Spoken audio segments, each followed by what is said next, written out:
Jack, hay un bote. Jack.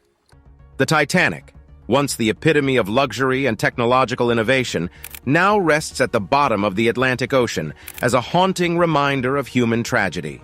In this video, we delve into the top 15 terrifying things recovered from the ship's wreckage, which serve as eerie testaments to the events that transpired on that fateful night in April 1912. Discovery of the Titanic wreckage. On September 1, 1985, a joint American-French expedition led by Dr. Robert Ballard and Jean-Louis Michel discovered the final resting place of the RMS Titanic.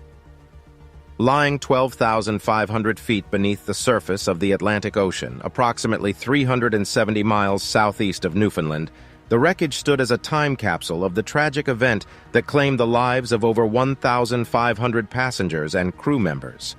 The discovery was made possible by the use of a remotely operated vehicle, ROV, named Argo, which was equipped with cameras and sonar devices. The images captured by Argo allowed the researchers to meticulously explore the ship's remains, paving the way for further investigations and the recovery of artifacts. In the years following the discovery, numerous expeditions have ventured to the site, revealing a plethora of artifacts and relics that have shed light on the lives of the people on board the Titanic.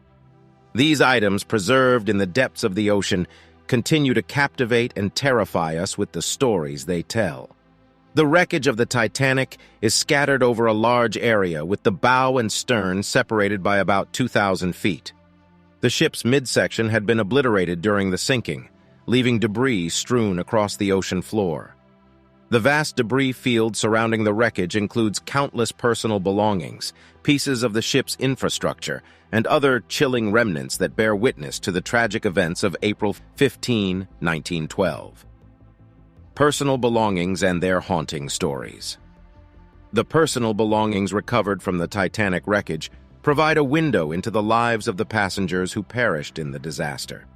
Each item tells a unique and haunting story, humanizing the tragedy and providing a tangible connection to the past. One such item is a well-preserved leather suitcase found among the debris. Belonging to Howard Irwin, a 41-year-old American, the suitcase contained clothing, shoes, and personal effects such as a pipe, a shaving kit, and a diary. Irwin was a second-class passenger who, for reasons unknown, never boarded the ship. His suitcase, however, made the fateful journey, preserving a glimpse into the life he left behind. Another chilling discovery was a silver locket recovered from the ocean floor. The locket contained a lock of hair and a photograph of a young boy named Sidney Leslie Goodwin, a 19-month-old English child who died in the sinking along with his entire family.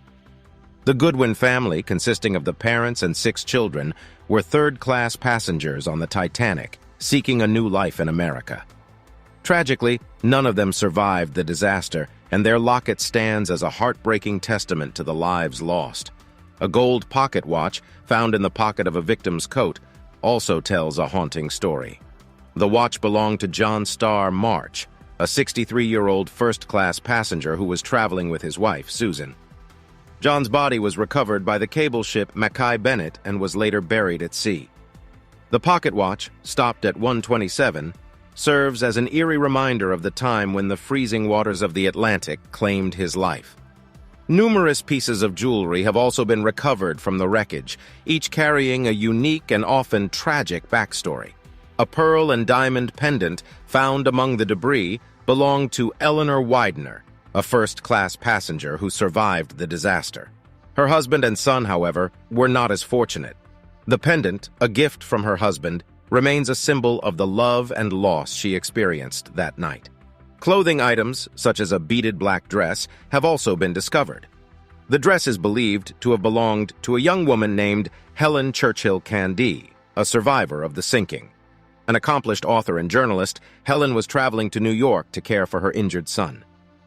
The intricate details of the dress, now preserved in a museum, paint a vivid picture of the elegance and opulence experienced by the Titanic's first-class passengers. Children's toys recovered from the wreckage are among the most heart-wrenching discoveries. A small tin spinning top, believed to have belonged to a child traveling in third class, evokes the innocence and vulnerability of the youngest victims of the disaster. Personal documents, such as letters and postcards, provide an intimate look at the lives and emotions of the passengers on board the Titanic. One such document is a letter written by Adolf Saalfeld, a first-class passenger, to his wife. The letter, penned just hours before the ship struck the iceberg, details the daily life on board and the excitement of the voyage. Adolf survived the disaster, but his heartfelt words stand as a chilling reminder of the lives forever altered by the tragedy. The ship's ghostly remains. While personal belongings recovered from the Titanic evoke powerful emotions, the ghostly remains of the ship itself are perhaps even more chilling. The immense wreckage, lying in darkness for over a century, provides a stark reminder of the scale of the disaster and the technological marvel that was the Titanic. The ship's bow, which remains mostly intact, is a haunting sight. The once magnificent structure is now encrusted with rusticles, the icicle-like formations created by iron-eating bacteria. As the Titanic's iron slowly dissolves, the rusticles serve as a visual reminder of the passage of time and the inevitable decay of the vessel.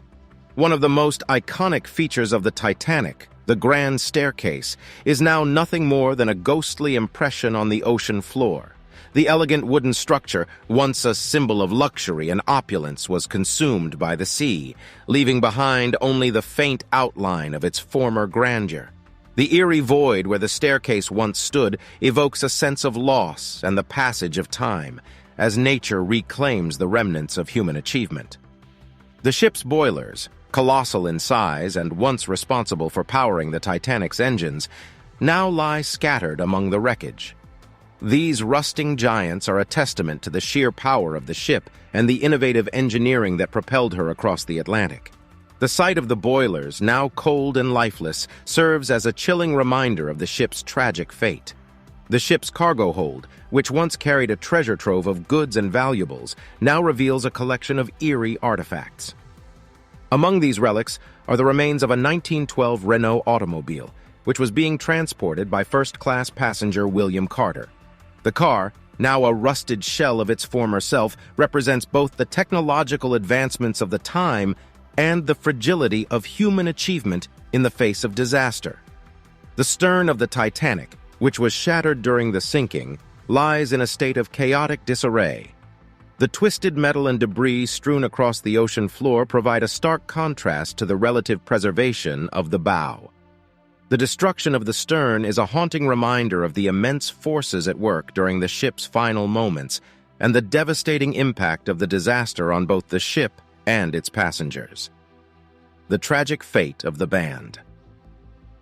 The story of the Titanic's band has become one of the most enduring and poignant tales from the disaster. Consisting of 8 musicians led by Wallace Hartley, the band famously continued to play their instruments as the ship sank, providing comfort and solace to the terrified passengers. None of the band members survived the sinking, and their selfless actions have become a symbol of courage and dedication in the face of certain death. Artifacts recovered from the wreckage related to the band members include sheet music, a violin case, and personal effects, such as a pocket watch and cufflinks. The most significant of these artifacts is Wallace Hartley's violin, which was discovered in 2006, encased in a leather bag. The violin, confirmed to be Hartley's through extensive research, is a chilling reminder of the band's final moments and the melodies that accompanied the passengers as they faced the end. The band's repertoire, which included hymns and popular tunes of the time, was designed to uplift and calm the passengers during the ship's evacuation. One of the last songs played by the band, according to survivors, was the hymn "Nearer, My God, to Thee."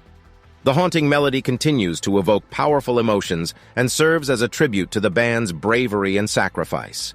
The eerie messages in a bottle.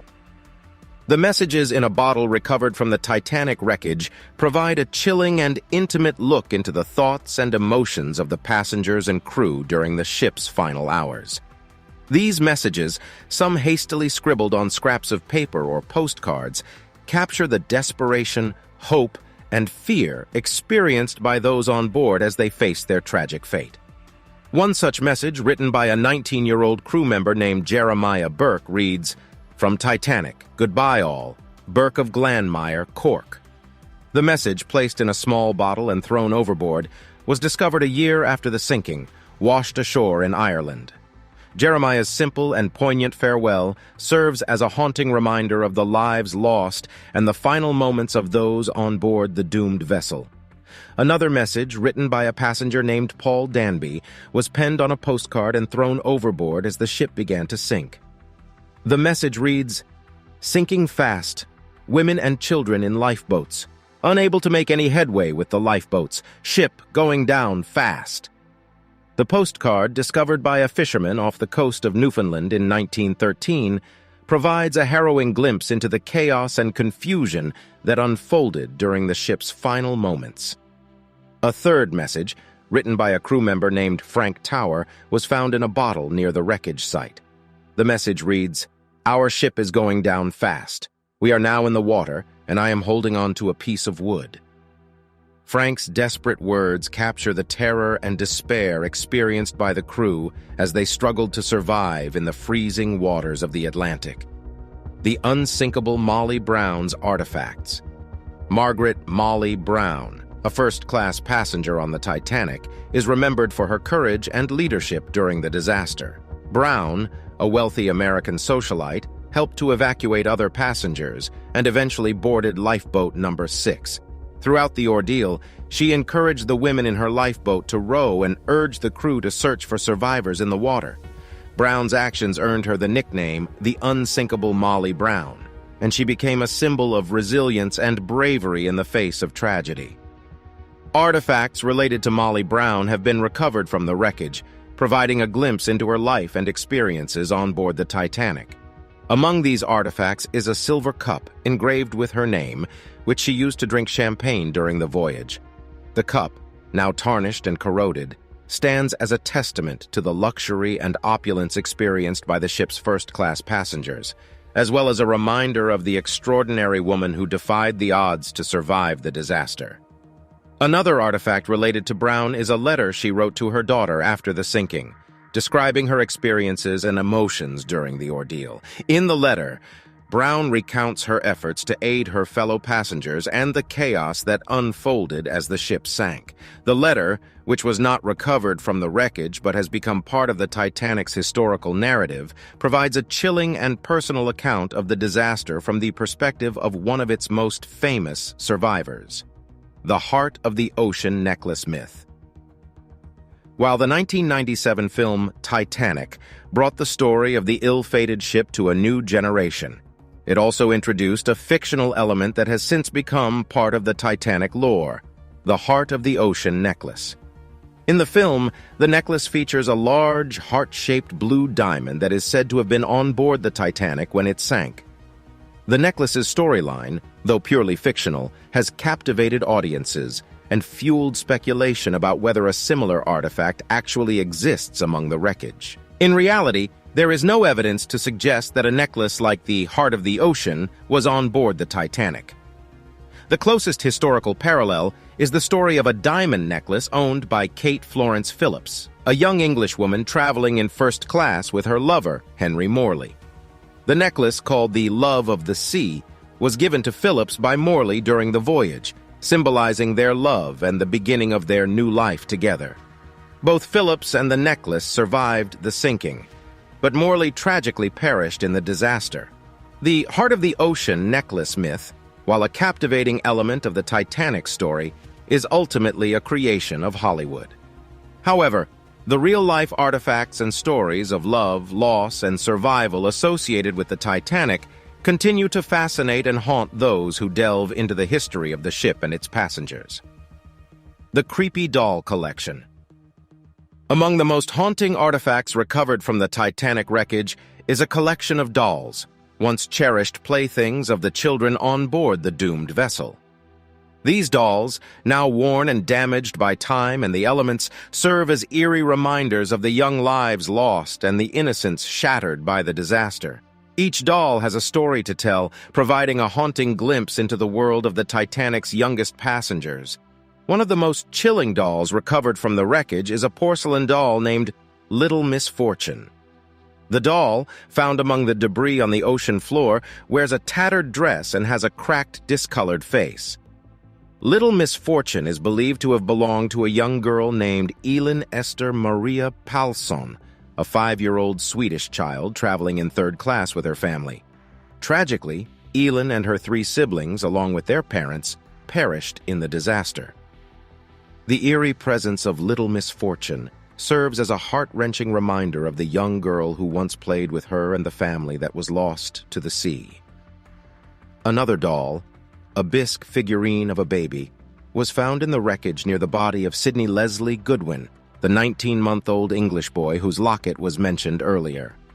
The delicate figurine, which would have been a prized possession for a child in the early 20th century, is a poignant reminder of the young life cut short by the disaster.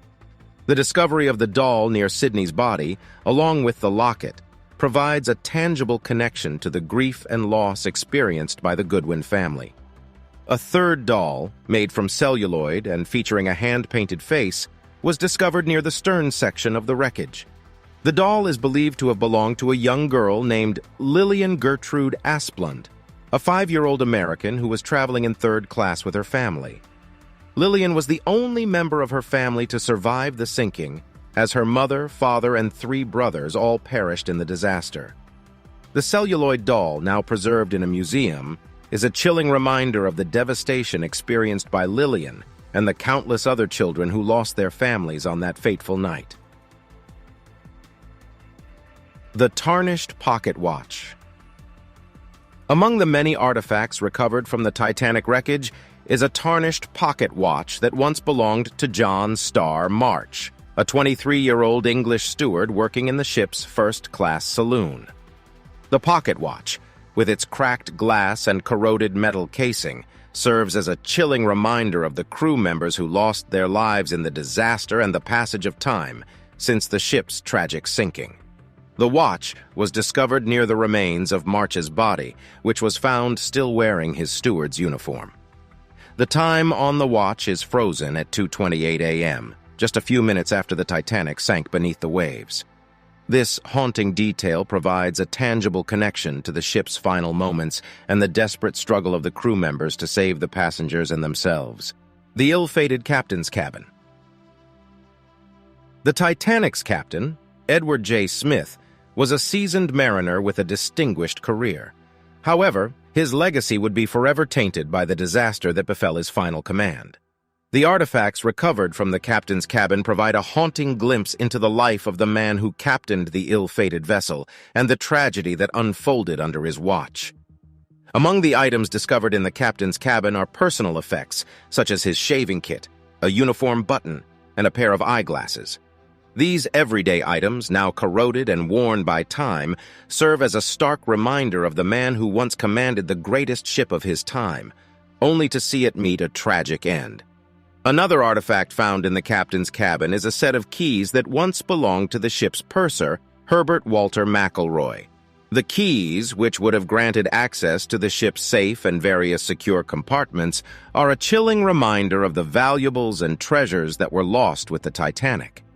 Perhaps the most haunting artifact from the captain's cabin is a telegram sent by the nearby SS Californian warning of ice in the area.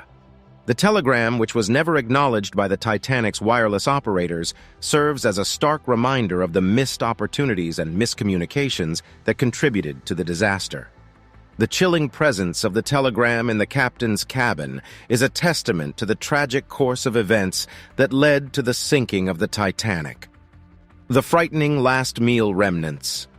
The Titanic's final meal has become a symbol of the luxury and opulence that define the ship's brief existence.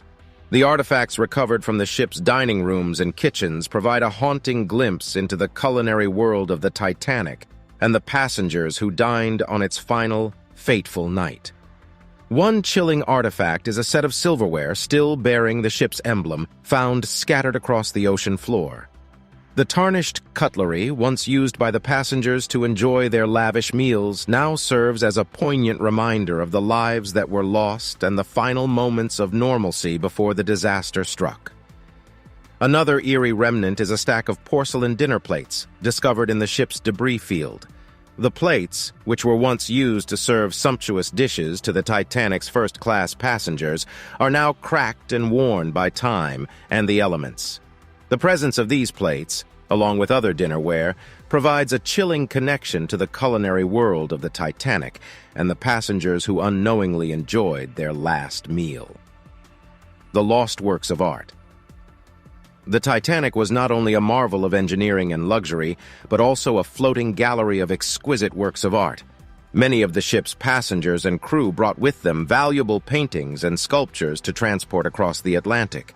The lost works of art, some of which have been recovered from the wreckage, provide a haunting glimpse into the cultural treasures that were lost with the ship. Among the most notable works of art on board the Titanic was a large oil painting by Belgian artist Emile Schuffenecker, titled La Circassienne au Bain.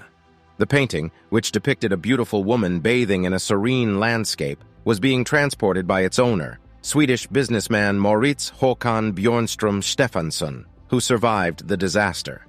Unfortunately, the painting was lost with the ship and has never been recovered. Another lost work of art was a collection of original etchings by famed American artist James Whistler. The etchings, which were being shipped to an art gallery in New York, were stored in the ship's cargo hold and ultimately lost to the depths of the ocean. While some of the etchings have been recovered in a deteriorated state, many remain missing. One of the few recovered pieces of art is a small bronze statue titled Lucky, which was found in the personal belongings of a passenger.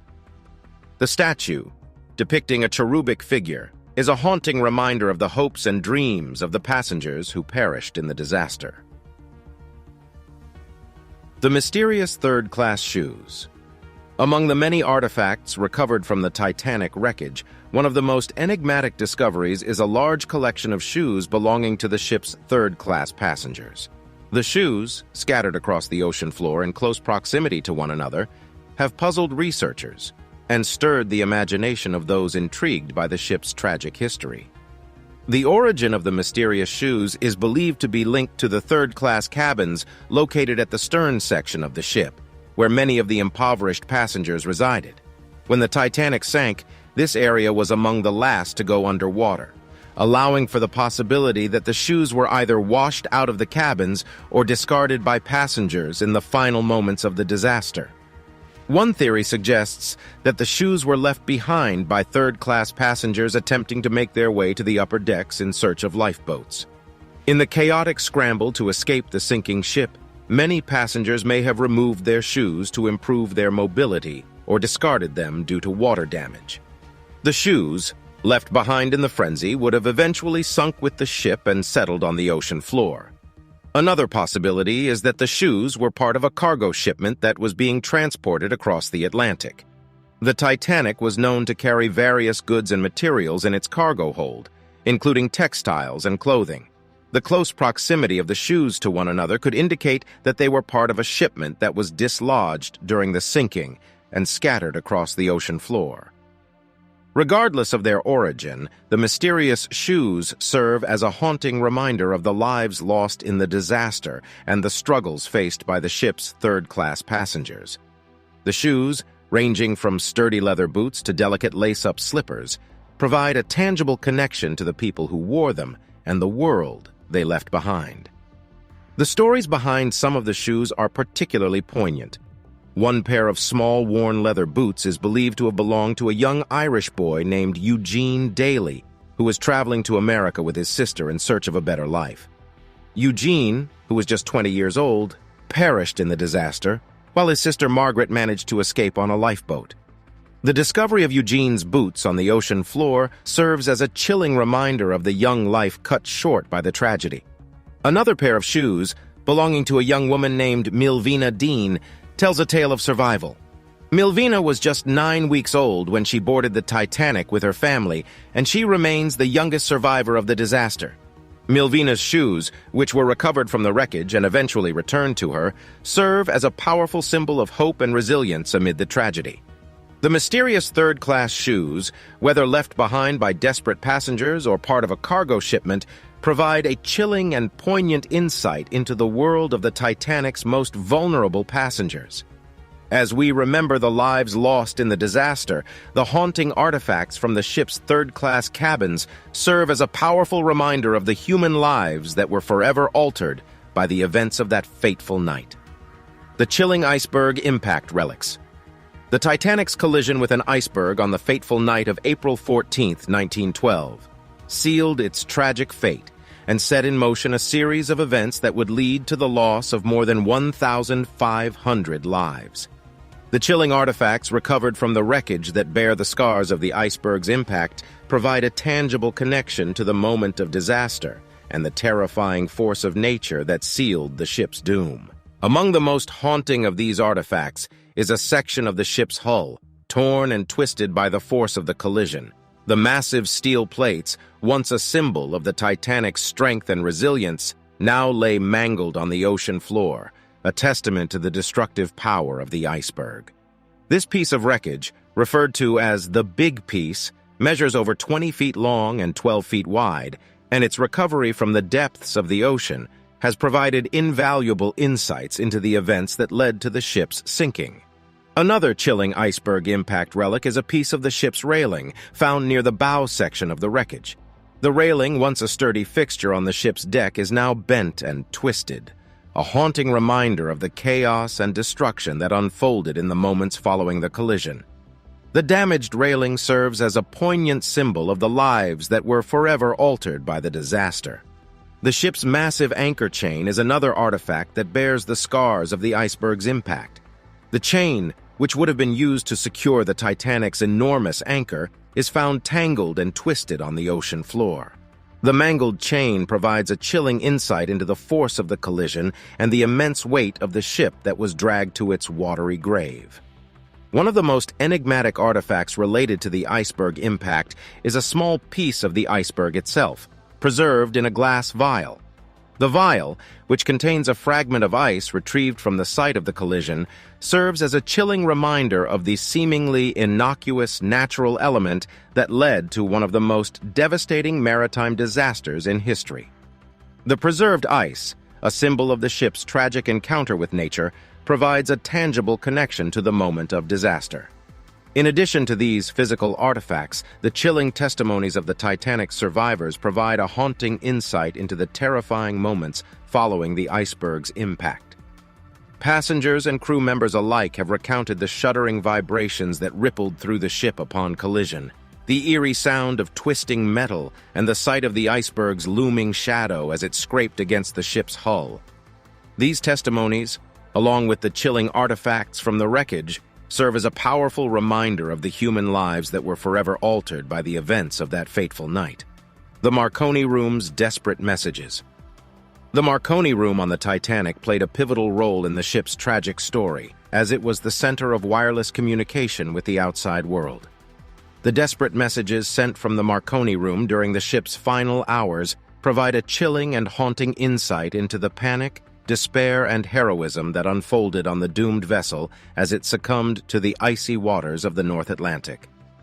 The Marconi Room, equipped with state-of-the-art wireless technology for its time, was operated by two young telegraph operators, Jack Phillips and Harold Bride.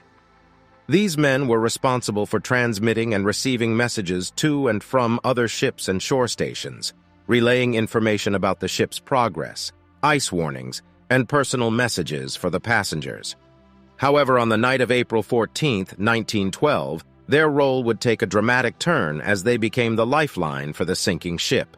As the Titanic began to sink, Phillips and Bride were tasked with sending out distress signals, alerting nearby ships to the dire situation and calling for immediate assistance.